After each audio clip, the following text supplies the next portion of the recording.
విశాఖలో Guillain బారే syndrome కలకలం రేపుతోంది. గతంలో ఎన్నడూ లేని విధంగా జీబీఎస్ కేసులు నమోదు కావడం ఆందోళన కలిగిస్తోంది. కేజీహెచ్లో 9 మంది ఈ వ్యాధి బాధితులు చికిత్స పొందుతున్నారు. జీబీఎస్ బాధితుల కోసం ప్రత్యేక వైద్య బృందం ఉందని కేజీహెచ్ సూపరింటెండెంట్ శివానంద్ తెలిపారు. కేజీహెచ్లో జీబీఎస్ బాధితులకు చికిత్స అందించేందుకు అన్ని ఏర్పాట్లు చేశామని అన్నారు ఆయన. జీబీఎస్తో చికిత్స పొందుతున్న 9 మందిలో ఒకరి పరిస్థితి క్రిటికల్గా ఉందని, ఆ వ్యక్తి కూడా క్రమంగా కోలుకుంటున్నారని చెప్పారు. ఈ వ్యాధి విషయంలో ఆందోళన చెందాల్సిన అవసరం లేదంటున్న కేజీహెచ్ సూపరింటెండెంట్ శివానంద్తో మా ప్రతినిధి నాయుడు ఫేస్ టు ఫేస్. విశాఖలో జీబీఎస్ వైరస్ కలకలం రేపుతుంది. ఈ నేపథ్యంలో దీనిపై భయపడాల్సిన అవసరం లేదని ఇప్పటికే కేజీహెచ్ వైద్యులు కూడా చెప్తున్నారు. ప్రస్తుతం మనతో ఇదంతా మాట్లాడింది కేజీహెచ్ సూపరింటెండెంట్ శివానంద్ ఉన్నారు. సో చెప్పండి, ఎన్ని కేసులు మొత్తం నమోదయ్యి దీని పట్ల ప్రజలు ఏ విధంగా అప్రమత్తంగా ఉండాలి? కేజీహెచ్లో మనకి నిన్నటి వరకు ఒక 7 కేసెస్ ఉన్నాయి.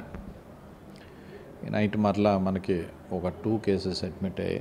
సో టోటల్ 9 ఉంటుండగానే మనం ఈరోజు ఇంకొక కేసు కూడా డిశ్చార్జ్ చేస్తున్నాం. సో నిన్న ఒక 2 కేసులు డిశ్చార్జ్ చేసాం, ఈరోజు ఒక కేసు డిశ్చార్జ్ చేస్తున్నాం. సో టోటల్గా 3 కేసెస్ వీఆర్ డిశ్చార్జింగ్. సో వచ్చిన పేషెంట్లో 1/3 of the patients already they started discharge from the hospital. So ఉన్న కేసులన్నీ ప్రస్తుతానికి స్టేబుల్గా ఉన్నాయి. ఒక కేసు మాత్రం బల్బార్దీన్తో ఉంది, but she is also stable. ఆవిడ ఐఆర్సీలో షిఫ్ట్ చేసి ఐఆర్సీలో తను ఉంది. అంటే పూర్తిగా ఈ వైరస్ ముందుగా ఎలా గుర్తిస్తాం సార్? ఇది ఇందులో వైరస్ అనేది లేదండి. అందరికీ ఈ అపోహ ఉంది, ఇది వైరస్ కాదు. అందరూ తెలుసుకోవాల్సింది ఇది వైరస్ కాదు, ఇది పోస్ట్ వైరల్ ఇన్ఫెక్షన్ వల్ల వచ్చిన ఆటో యాంటీబాడీస్ మన బాడీలోని కణాలే మన నాడీ వ్యవస్థకి ఎగనిస్ట్గా పనిచేసి అది మన నాడీ వ్యవస్థ మీద పనిచేస్తుంది. ఇందులో వైరస్ అనేది ఉండదు.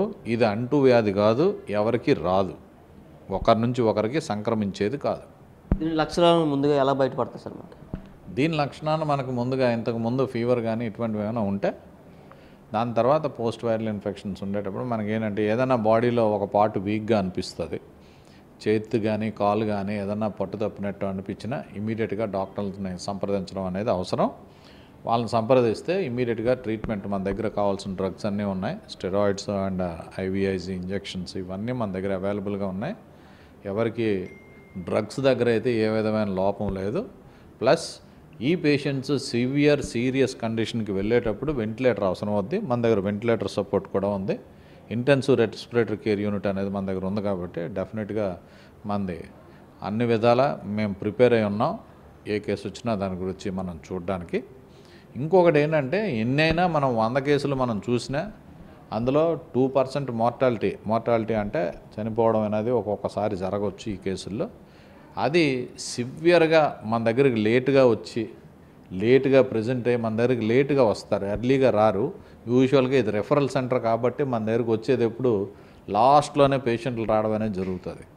సో అలా వచ్చిన వాళ్ళలో ఏదన్నా రెస్పిరేటరీ పెరాలసిస్ ఇవన్నీ డెవలప్ అయితే మాత్రం వాళ్ళ ప్రోగ్నోస్ కొద్దిగా తక్కువగా ఉంటుంది.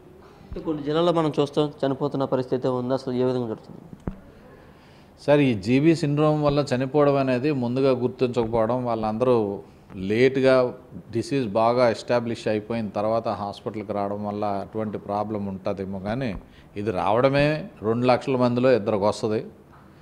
ఇది డెత్ అనేది మనకి అవ్వకూడదని ఏ డిసీజ్లో కూడా ఉండదు.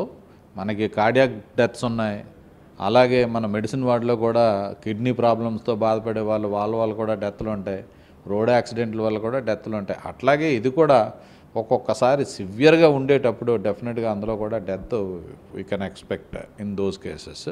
కానీ 98% ఆఫ్ ద కేసెస్ అన్నీ మనకి రిజాల్వ్ అయ్యి హ్యాపీగా వాళ్ళు వెళ్ళిపోతారు. సో మనం ఒక్క డెత్నే చూడడం కాదు, మన దగ్గర మోస్ట్ ఇంపార్టెంట్ మన దగ్గర ఎన్ని డిశ్చార్జ్ అవుతున్నాయి. సో ఇప్పుడు అడ్మిట్ అయిన పేషెంట్లో ఆల్రెడీ 3 డిశ్చార్జ్ అయ్యారు అంటే దాని అర్థం ఏంటి? ట్రీట్మెంట్ తీసుకొని వాళ్ళు హ్యాపీగా బయటకు వెళ్ళిపోతున్నారు. సో మళ్ళీ కేసులు వస్తాయి, అవి అడ్మిట్ అయ్యారు. అడ్మిట్ అయిన వాళ్ళు కూడా వాళ్ళందరూ స్టేబుల్గానే ఉన్నారు, ఎవరు బ్యాడ్గా లేరు. ప్రస్తుతానికి ఒక అమ్మాయి మాత్రమే మనకి కొద్దిగా ఎక్కువ సివియారిటీ ఉంది. ఆ సివియారిటీ ఉన్న పేషెంట్ డాక్టర్లు మన ఐఆర్సీయూలో పెట్టి మన ట్రీట్మెంట్ ఇస్తాం. స్పెషల్ వార్డు ఏమి పెట్టారు సార్ వైద్య నిపుణులు కానీ?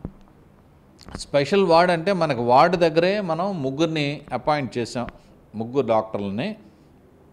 మనకి మెడిసిన్ నుంచి డాక్టర్ సత్యప్రసాద్ గారిని, న్యూరాలజీ నుంచి సతీష్ గారిని, పీడియాట్రిక్ వార్డ్ నుంచి సందీప్ గారిని ముగ్గురిని నోడల్ ఆఫీసర్ల కింద వేసి ఈచ్ డిపార్ట్మెంట్లోని ఏ కేసు వచ్చినా వాళ్ళు హ్యాండిల్ చేసి ఆ కేసు నియర్ బై ఐసీయూకి దగ్గరలో ఉండేటట్టు ఆ బెడ్స్ అన్ని మేము చూసుకున్నాం. ఇమీడియట్గా ఏది అవసరమైనా ventilator support immediate ICU care ఇచ్చేటట్టు వాళ్ళకి బెడ్లు కేటాయించి ఉంచాం. ఇది కేజీహెచ్ వైద్యులు అయితే చెప్తారు. పూర్తిగా జీబీఎస్ వైరస్ పట్ల ప్రజలు అప్రమత్తంగా ఉండాలి. అలాగే దీంట్లో భయపడాల్సిన అవసరం లేదండి, ఎందుకంటే మన కేజీహెచ్లో రికవరీ కూడా బాగా అవుతుందని అయితే చెప్తున్న పరిస్థితి ఉంది. కెమెరా పర్సన్ రామతో నాయుడు, బిగ్